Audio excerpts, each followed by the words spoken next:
വലിയ ചിലവുകളില്ലാതെ കുടുംബത്തിന് മുഴുവൻ ആരോഗ്യ സുരക്ഷ ഉറപ്പാക്കാൻ പറ്റിയ ഒരു മികച്ച പദ്ധതിയെക്കുറിച്ചാണ് നമ്മൾ ഇന്ന് സംസാരിക്കുന്നത്. ആശുപത്രി ചിലവുകൾ കാരണം ബുദ്ധിമുട്ടുന്ന സാധാരണക്കാർക്ക് ഇതൊരു വലിയ ആശ്വാസമാണ്. ഇന്ത്യ പോസ്റ്റ് ഓഫീസ് മുഖേന സാധാരണക്കാർക്കായി ഇപ്പോൾ ഒരു മികച്ച ആരോഗ്യ ഇൻഷുറൻസ് പദ്ധതിയും ലഭ്യമാണ്. വർഷത്തിൽ വെറും 899 രൂപ മുതൽ 1399 രൂപ വരെ മാത്രം അടച്ചുകൊണ്ട് വലിയൊരു തുകയുടെ ചികിത്സാ സഹായം നേടിയെടുക്കാൻ സാധിക്കുന്ന പദ്ധതിയാണിത്. 2,50,000 രൂപ വരെയുള്ള അടിസ്ഥാന പരിരക്ഷയും അതോടൊപ്പം തന്നെ ആവശ്യമെങ്കിൽ 17,50,000 രൂപ വരെയുള്ള സൂപ്പർ ടോപ്പ് പ്ലാനുകളും ഈ പദ്ധതിയിലൂടെ ലഭ്യമാകും. സാധാരണക്കാരായ ഒരു വ്യക്തിക്ക് വലിയ പ്രീമിയം തുകകൾ നൽകാതെ തന്നെ മികച്ച ആശുപത്രികളിൽ ചികിത്സ ഉറപ്പാക്കാനും ഇതിലൂടെ കഴിയും. ഈ പദ്ധതിയുടെ വിശദാംശങ്ങളും ഇതിലേക്ക് എങ്ങനെയാണ് ചേരേണ്ടതെന്നും നമുക്ക് വ്യക്തമായി നോക്കാം. പലപ്പോഴും പെട്ടെന്നുണ്ടാകുന്ന രോഗങ്ങളും ആശുപത്രി ചിലവുകളും കുടുംബങ്ങളുടെ സമ്പാദ്യത്തെ മുഴുവൻ ഇല്ലാതാക്കാറുണ്ട്. സ്വകാര്യ ഇൻഷുറൻസ് കമ്പനികളുടെ വലിയ പ്രീമിയം തുകകൾ അടയ്ക്കാൻ സാധാരണക്കാർക്ക് സാധിക്കാറുമില്ല. ഇവിടെയാണ് നമ്മുടെ തൊട്ടടുത്തുള്ള പോസ്റ്റ് ഓഫീസുകൾ വഴി ലഭിക്കുന്ന ഈ കുറഞ്ഞ നിരക്കിലുള്ള ആരോഗ്യ ഇൻഷുറൻസ് പദ്ധതി സഹായത്തിനെത്തുന്നത്. പ്രായമായവർക്കും കുട്ടികൾക്കും ഒരുപോലെ ഇതിന്റെ ആനുകൂല്യങ്ങൾ പ്രയോജനപ്പെടുത്താം. പ്രധാനമായും 2 തരത്തിലുള്ള പ്ലാനുകളാണ് ഇതിൽ വരുന്നത്. ആദ്യത്തേത് വർഷത്തിൽ 899 രൂപ പ്രീമിയം വരുന്ന അടിസ്ഥാന പ്ലാനാണ്.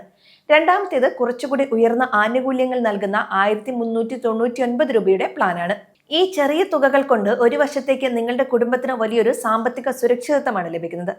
ഇനി ഈ പദ്ധതിയിൽ എങ്ങനെയാണ് പങ്കാളികളാകുന്നതെന്ന് പറഞ്ഞുതരാം. ഇതിനായി നിങ്ങൾ ആദ്യം ചെയ്യേണ്ടത് നിങ്ങളുടെ അടുത്തുള്ള പോസ്റ്റ് ഓഫീസിനെ സമീപിക്കുക എന്നതാണ്. India post payment bank account ഉള്ളവർക്ക് ഇത് കൂടുതൽ എളുപ്പമാണ്. അപേക്ഷിക്കുന്നതിനായി ചില പ്രധാനപ്പെട്ട രേഖകൾ കരുതേണ്ടതുണ്ട്.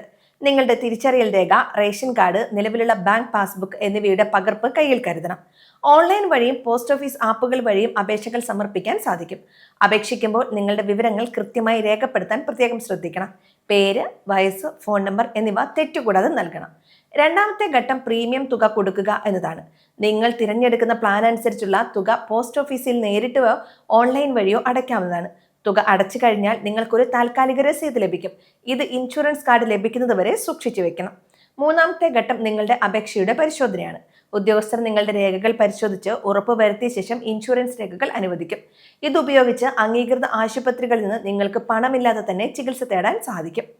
ഈ പദ്ധതിയിൽ ചേരുമ്പോൾ ആളുകൾക്ക് സാധാരണയായി പറ്റുന്ന ചില തെറ്റുകൾ എന്തൊക്കെയാണെന്ന് പറയാം. പലരും അവസാന തീയതി വരെ കാത്തിരുന്ന ശേഷമാണ് അപേക്ഷിക്കാൻ ശ്രമിക്കുന്നത്. ഇത് കാരണം പോസ്റ്റ് ഓഫീസുകളിൽ തിരക്ക് അനുഭവപ്പെടുകയും അപേക്ഷ സമർപ്പിക്കാൻ സാധിക്കാതെ വരികയും ചെയ്യും. മറ്റൊരു പ്രധാന തെറ്റ് തെറ്റായ ഫോൺ നമ്പറോ റേഷൻ കാർഡ് വിവരങ്ങളോ നൽകുന്നതാണ്. വിവരങ്ങളിൽ വ്യത്യാസമുണ്ടായാൽ ചികിത്സാ സമയത്ത് ആനുകൂല്യങ്ങൾ ലഭിക്കാൻ ബുദ്ധിമുട്ട് നേരിടും. കൂടാതെ ഇൻഷുറൻസ് പരിരക്ഷ എപ്പോൾ മുതൽ ആരംഭിക്കുമെന്ന കാര്യത്തിൽ വ്യക്തതയില്ലാതിരിക്കുന്നതും പ്രശ്നമാണ്. തുക അടച്ച ദിവസം മുതൽ തന്നെ ചില രോഗങ്ങൾക്ക് ആനുകൂല്യങ്ങൾ ലഭ്യമാകില്ല. അതിനുള്ള നിർദ്ദിഷ്ട കാലാവധി കഴിഞ്ഞേ ആനുകൂല്യം ലഭിക്കുകയുള്ളൂ. ഓർക്കുക, സർക്കാർ മാനദണ്ഡങ്ങളും സമയപരിധികളും കൃത്യമായി പാലിക്കേണ്ടതുണ്ട്. 2026 പുതിയ മാറ്റങ്ങൾ അനുസരിച്ച് അപേക്ഷിക്കേണ്ട അവസാന തീയതികളും പ്രീമിയം നിരക്കുകളും നിങ്ങളുടെ പ്രദേശത്തെ പോസ്റ്റ് ഓഫീസിൽ പോയി നേരിട്ട് ചോദിച്ച് മനസ്സിലാക്കുന്നതാണ് നല്ലത്. അപേക്ഷ സമയത്ത് നിങ്ങളുടെ ഫോണിലേക്ക് വരുന്ന OTP നമ്പറുകളോ രഹസ്യ കോഡുകളോ മറ്റാരുമായും പങ്കുവയ്ക്കരുത്. സൈബർ തട്ടിപ്പുകൾ കൂടുന്ന കാലമായതിനാൽ സുരക്ഷിതത്തിന് മുൻഗണന നൽകണം. നിങ്ങളുടെ രേഖകൾ സുരക്ഷിതമായി മാത്രം കൈകാര്യം ചെയ്യുക. ഈ കുറഞ്ഞ നിരക്കിലുള്ള പോസ്റ്റ് ഓഫീസ് ആരോഗ്യ ഇൻഷുറൻസ് പദ്ധതി നിങ്ങളുടെ കുടുംബത്തിന് ഒരു വലിയ തണലായിരിക്കും എന്നതിൽ സംശയമില്ല. രോഗങ്ങൾ എപ്പോഴാണ് വരിക എന്ന് പറയാൻ സാധിക്കില്ല. അതുകൊണ്ട് തന്നെ മുൻകൂട്ടിയുള്ള ഇത്തരം കരുതലുകൾ സാമ്പത്തിക ബാധ്യതകളിൽ നിന്ന് നമ്മെ രക്ഷിക്കും.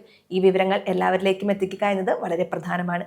വീഡിയോ ഉപകാരപ്പെട്ടുവെങ്കിൽ മറ്റുള്ളവർക്ക് ഷെയർ ചെയ്യുക. സംശയങ്ങൾ കമന്റായി ചോദിക്കാം.